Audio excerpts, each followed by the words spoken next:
সময় ঘনিয়ে আসার সাথে উত্তাপ ছড়াচ্ছে বরিশাল সদর ও গৌরনদী উপজেলা পরিষদ নির্বাচনী প্রচারণায়। ভোটারদের মন জয়ের চেষ্টায় মরিয়া প্রার্থীরা। অভিযোগ পাল্টা অভিযোগে প্রচারণা চালাচ্ছেন তারা। নির্বাচনী অফিস ভাঙচুর, গোলাগুলি ও কুপিয়ে আহত করার ঘটনায় শঙ্কিত ভোটাররা। শাহিন হাসান জানাচ্ছেন আরো বিস্তারিত। উপজেলা পরিষদ নির্বাচন নিয়ে এখন বেশ উত্তপ্ত বরিশাল সদর ও গৌরনদী। প্রায় সংঘর্ষে জড়াচ্ছে প্রার্থীদের সমর্থকরা।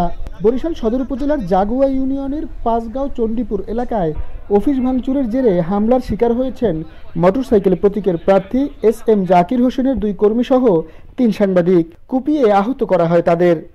আনারস প্রার্থীর অফিস তারা নিজেরা ভাঙছে, এই বক্তব্যটা আমি নিছি। নেওয়ার পর সাথে সাথে সঠিক বক্তব্য পাওয়ার এটা আনারস প্রার্থীর লোকজনেরা দেখছে যে আমার কাছে যে সঠিক বক্তব্য আছে, তা সেই কারণে আমার উপর চড়া হয়েছে এবং আমার উপর হামলা করছে। শাহ কামাল, জেকিব, সুজন মেম্বার এরা মাইনি আরও এখন লগের লোকের কোনো অভাব নাই, আইয়াই মাইনি অফিসটারে ফার্স্টে ভাঙছে। 10 মিনিট পরে হারিস আইসে ওরে হালাই পাও দিয়ে ধরছে দইরা, ওর যে ভাঙ্গা পাও সেই ভাঙ্গা পাও দইরা বলে মুসাইছে, বন্দুক বাই করছে, ওরে মারবে এই জায়গা দিয়ে সারাই আনতে গেছে। ওই পলাশা করে কোপাইছে, কইছে কোপা আমার। বিচার তো হয় না, কোনো বিচার হয় না।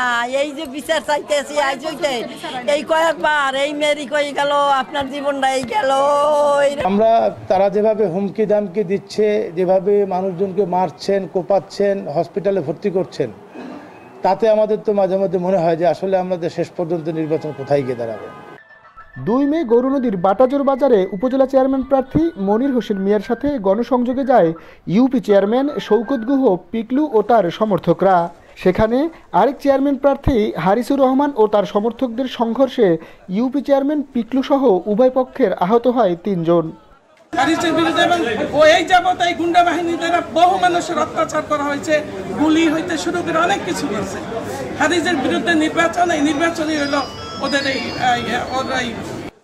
নির্বাচন নিয়ে কয়েক প্রার্থী শঙ্কা জানালেও প্রশাসনের ভূমিকায় সন্তুষ্ট অন্য প্রার্থীরা।